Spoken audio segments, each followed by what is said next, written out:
Hey everyone, Heather Williams here with the California AfterSchool Network for another Fireside Chat. As always, excited to be joined by Michael Frank from CDE, Director of the Expanded Learning Division. And this week we've got two wonderful special guests, Melea Meyer and EXLD, and they will introduce themselves, say a little bit more about their roles, but very excited to have them on and chat about what's going on up in their region. So not too many policy updates today. I know we usually start with quite a bit of policy updates, but I think actually our last Fireside Chat pretty much covered all the big ones, all the big key takeaways you need to know about the budget and what passed and whatnot. So if you're looking for that information, go back and watch the last Fireside Chat, and that'll have those details.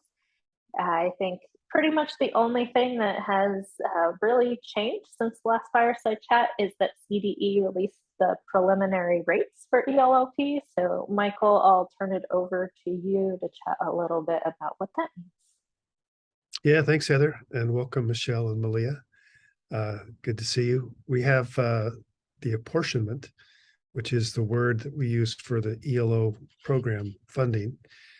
Because it's not a grant like the ACES or 21st Century that goes to a school site, but it's an apportionment that goes out to every local educational agency or LEA in California. And the apportionment is the same language and it's the same process that is used to put out the local control accountability plan money. And so it's an apportionment in that way, and that it's calculated here at the California Department of Education based upon formulas that are set as part of education code. And then it's posted on a website that this LEA or local educational agency will receive this amount of money, and it's paid out in increments throughout the year. And the LEA's chief business officer, if they have one, if they're small, but there's someone plays that role, they know when those payments are made and can then start to count on them. And the apportionments were posted, of course, preliminary, and the apportionment, it's pretty good news. So the apportionment amount per student for a district's 75% unduplicated pupils or above is set. That's not going to change because that was set as part of the Budget Act. And that is $2,750 per student. If you recall last year, fiscal year, it was $1,170.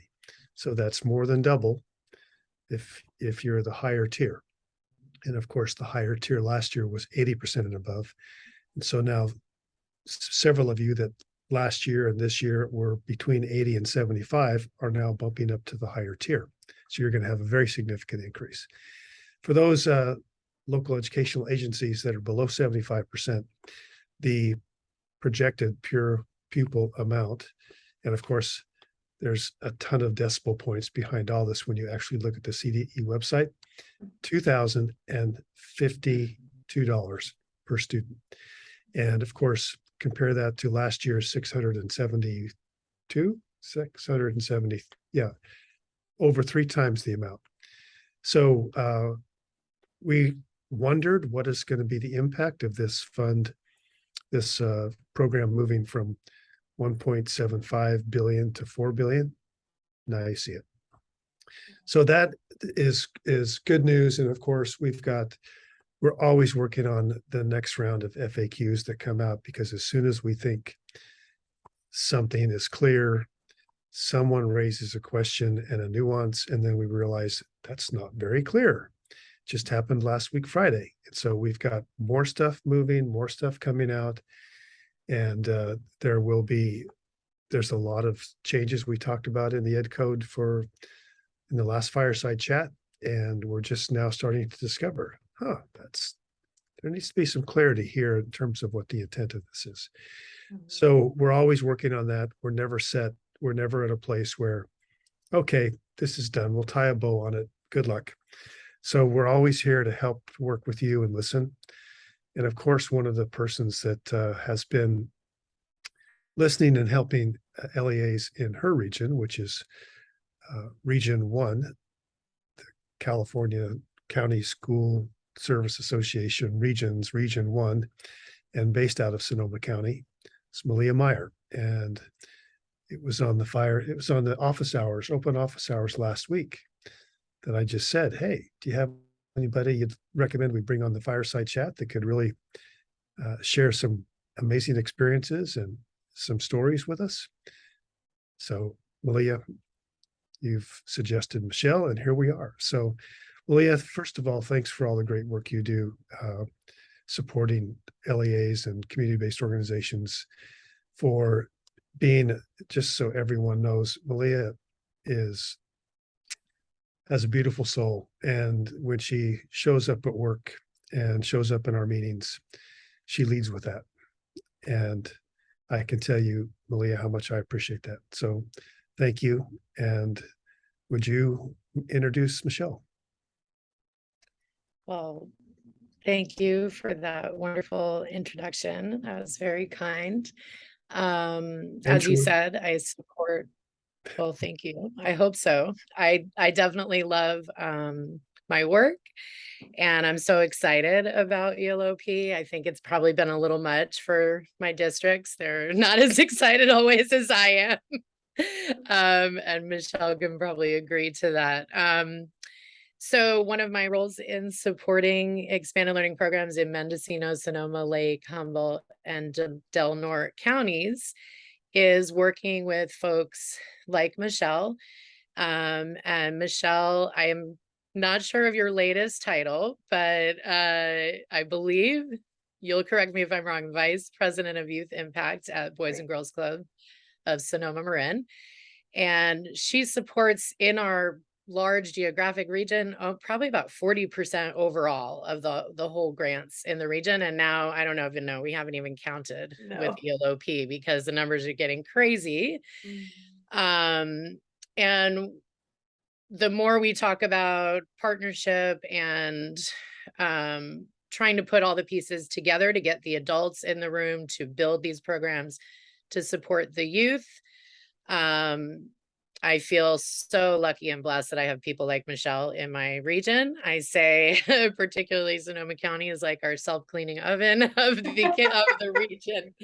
And because I know there are so many people really dedicated and committed and leading with love and purpose, and really centering children in that work. So with that, I will turn it over to Michelle Edwards-Heery to talk a little bit more about how she's doing that and some amazing work in Sonoma County right now.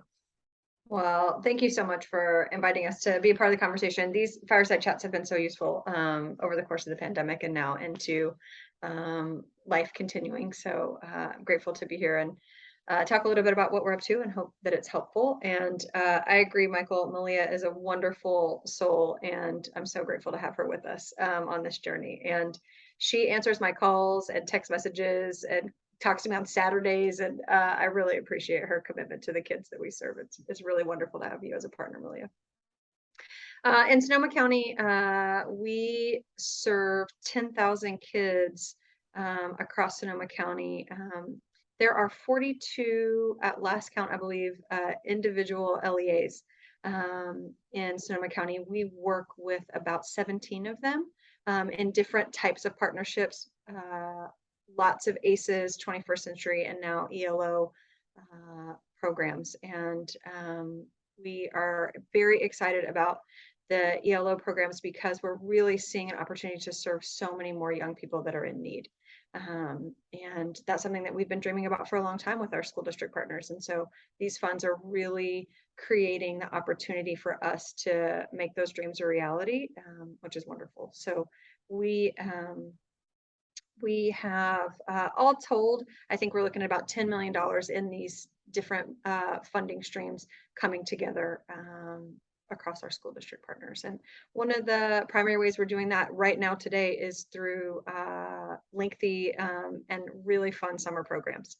And so we're 8 to 10 weeks in several districts, providing kids with all sorts of really fun summer experiences. And then we're looking at several different types of expansion over the school year that's going to start in just a few weeks, our schools start about August 10th. So we are ready to go with more after school spaces, more enrichment opportunities, and academic intervention as needed across the county. Michelle, in the last year, I felt I've had to play this role of the ELO program evangelist. Like so many people, I would talk to leaders, superintendents, superintendent staff, would have so many concerns about how this is not possible, or why it's not possible, or why I'm just going to turn the money back. And so I felt like, as the ELO-P evangelist, I had to be in dialogue and start to, help them see what's possible. Yeah. So do you have any conversion stories for us for Sonoma County? Absolutely. And I love that phrase, because I feel like we've been doing that too.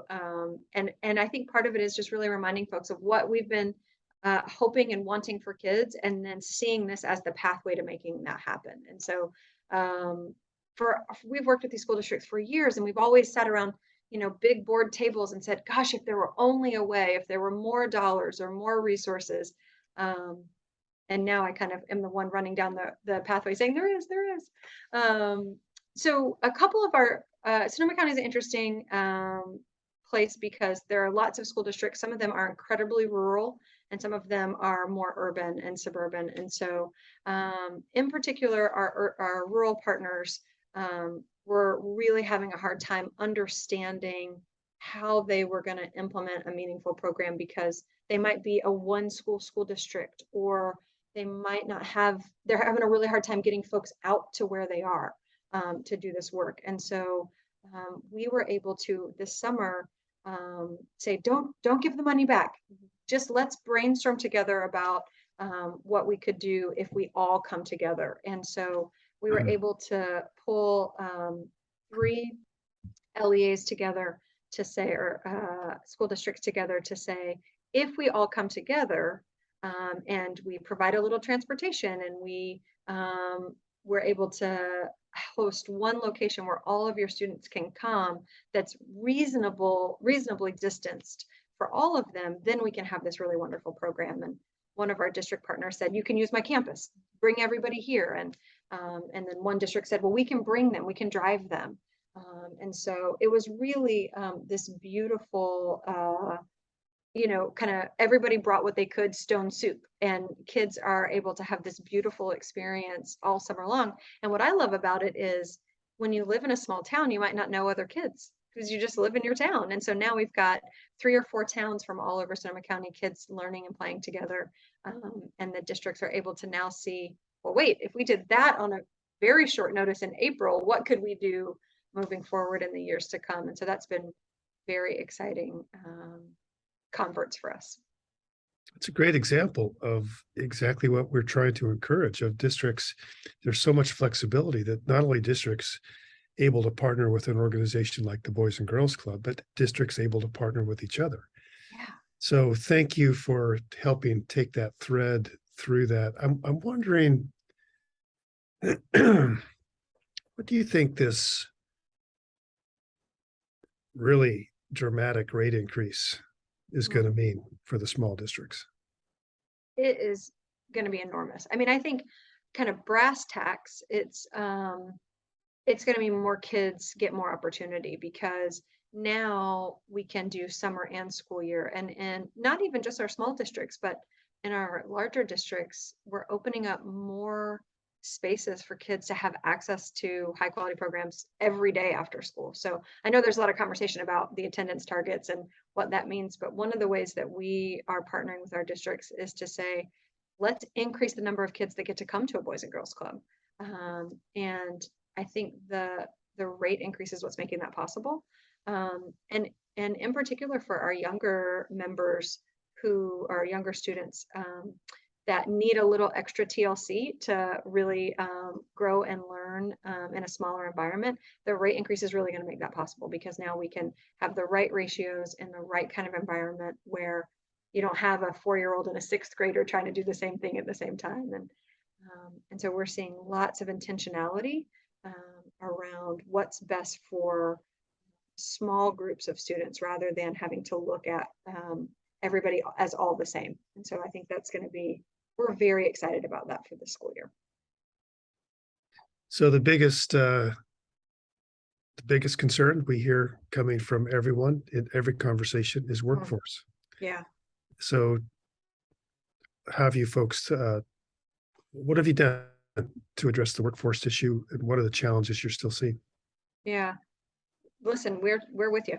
We have those concerns and those challenges, and we're one of the things that we love about this funding too is that we don't have to do everything today all at once. And so we're really in a conversation around what's the sustainable start for the first day of school on August 11, and where do we want to be in September, October, December, April. And that feels great. So I really appreciate the intentionality around the funding in that way. For workforce, one of the things that Melea and her team have done so beautifully is really bring a lot of development into our team and really helped us invest in the growth and learning so that we can grow when these opportunities come. And then the other thing we're really working hard at is to make sure that we're paying a wage that's competitive in the market. And we are technically in the 9-county Bay Area. We're kind of the outer Bay Area, I would call it. And so wages are high. And so we're really having to strive to keep paying so that we can hire more and more staff. And I find that one of the things we have to do is really educate the potential workforce about why this is a really exciting and fun movement to be a part of. Because, you know, there is more flexibility in some other jobs that are remote or have different shifts available. And we have to be in person at a particular time of day. And so instead of trying to pretend like that isn't our reality, we just talk about why this work matters so much and really appeal to why we get up every single day, which is to change kids' lives. And we think that matters more than if you can do all your work from home. We still have a lot of vacancies, so I don't want to pretend like it's all utopia in Sonoma County. We need lots of people before August, but we're really pounding the pavement and trying to have individual conversations rather than relying on just the internet to do that for us. Yeah.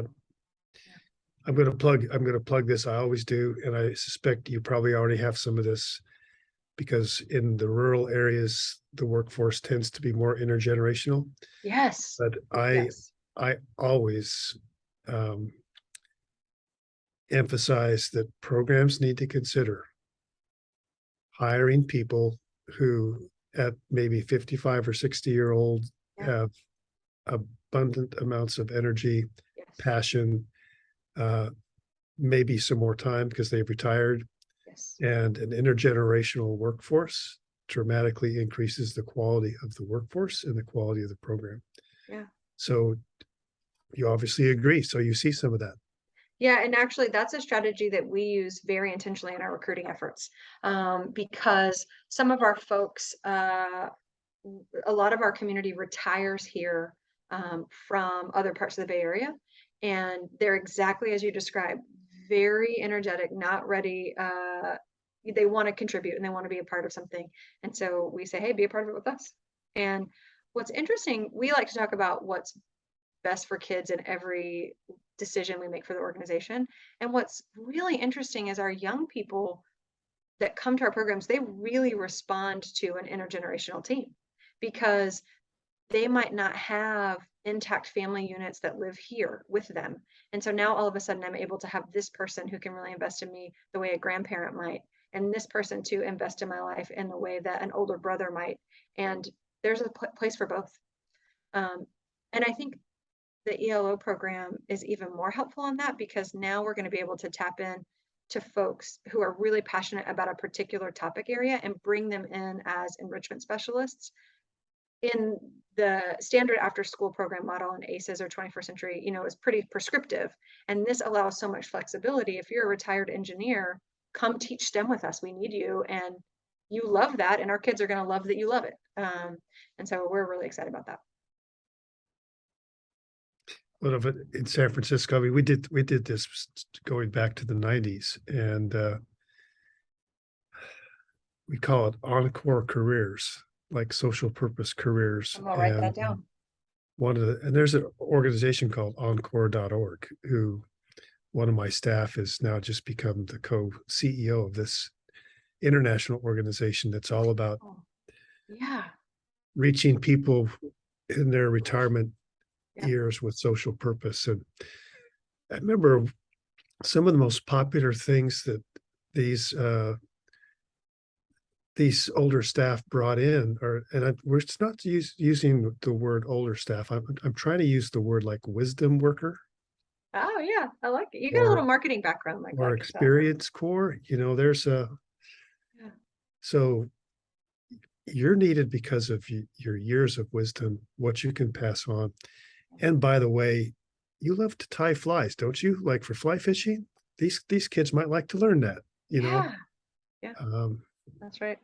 That's right. We actually met a man who retired college professor, and really energetic, passionate, and came and ran one of our clubs because he just wanted to spend as much time with kids as he could. And so he, in our organization, our site directors are full-time, and so they spend their mornings kind of plugged into the community at their school locations, and then in the after school time they're running the program. And he just wanted to hang out with kids as much as he could, and he really was passionate about kind of lighting their fire to learn, and was working in a neighborhood that really has a lot of challenges, a lot of gang activity, a lot of folks that just kind of live in this one neighborhood and don't see a lot outside of that. And he was really passionate about, hey, let's just keep the dialogue going for as long as possible.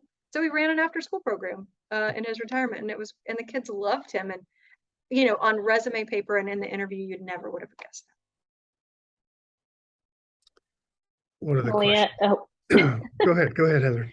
well, I was going to say, I know, Melea, I saw you come off mute a little bit earlier, so I was curious if you were wanting to add on to something, or if there's something maybe that Michelle hasn't shared yet, that she should share.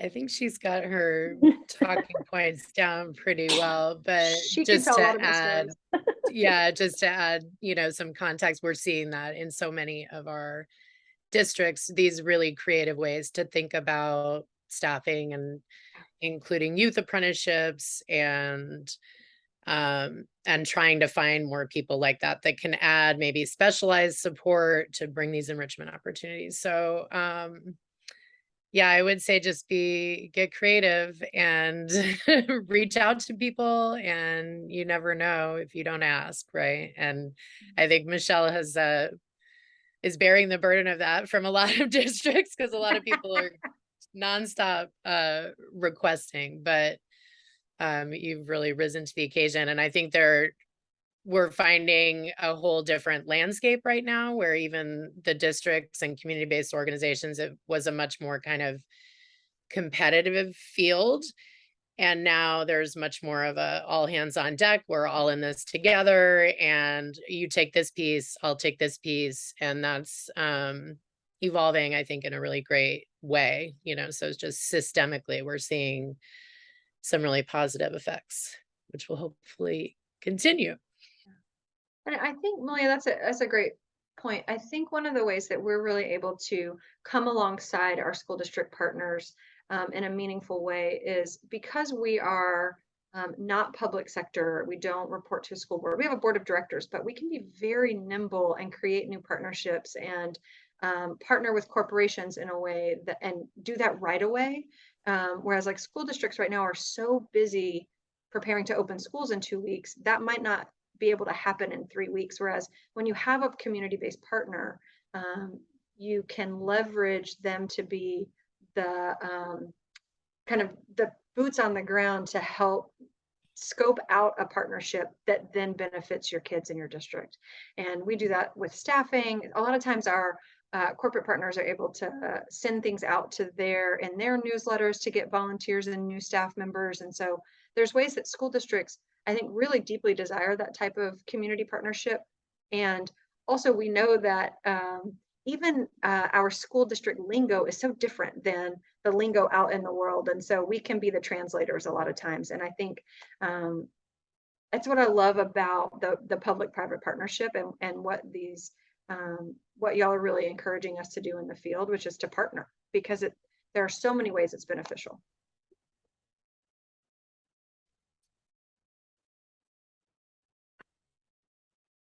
Heather, why don't you invite our guests to share their wisdom with others? One last closing thought.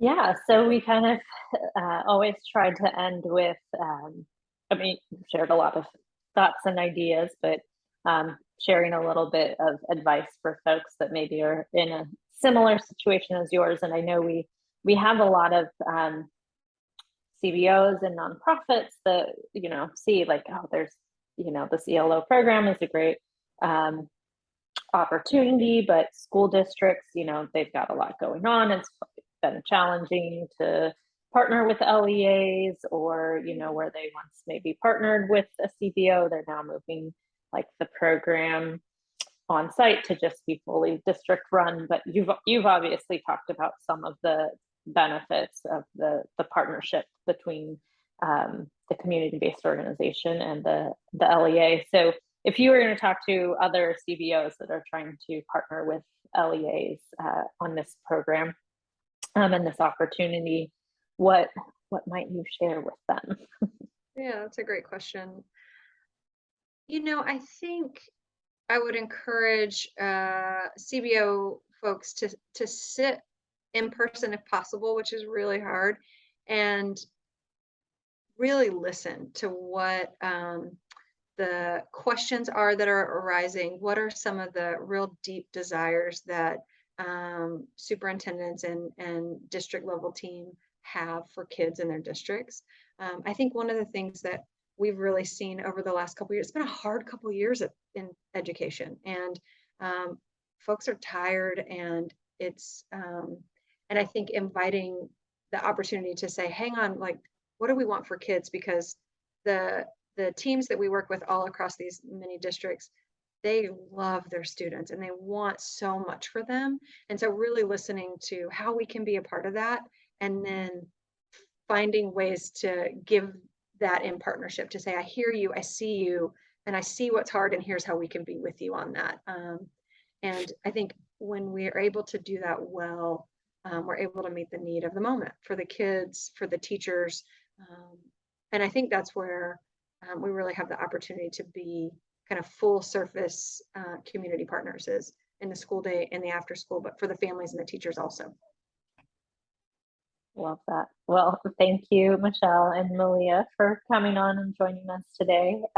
Really appreciate you both joining us on short notice and sharing all the wonderful work that's going on and how you're navigating the challenges and the opportunities. So definitely big appreciation to both of you for sharing today. And Michael, I will turn it over to you for a final closing word.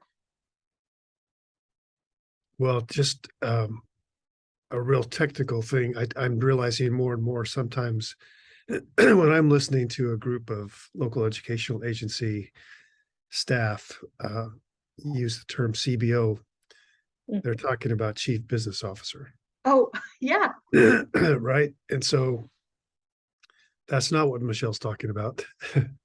Although we love Chief Business Officers. We do. It's community-based organization. And Michelle, thank you for just how you wrap that up with what you want to start the conversation with your LEAs about, because I can't say it enough. The temptation is to start with the rules. Yeah. Tell me the rules first, and then we'll try to stay within those lines so we don't want to risk getting in trouble. And the reason people do that is because that's how the system's trained them to work. Otherwise, they get in trouble. So here's an opportunity, leading with equity, leading with what you described, which, what do we wish our children and families could experience? What do they need? What do they deserve? Let's start with that conversation and then figure out the rules to make that happen. And of course, doing so is what leading with love is. And Melea and Michelle, thank you for demonstrating very plainly on this fireside chat what it means to lead with love. Take care, everyone. Goodbye. Thanks for having us.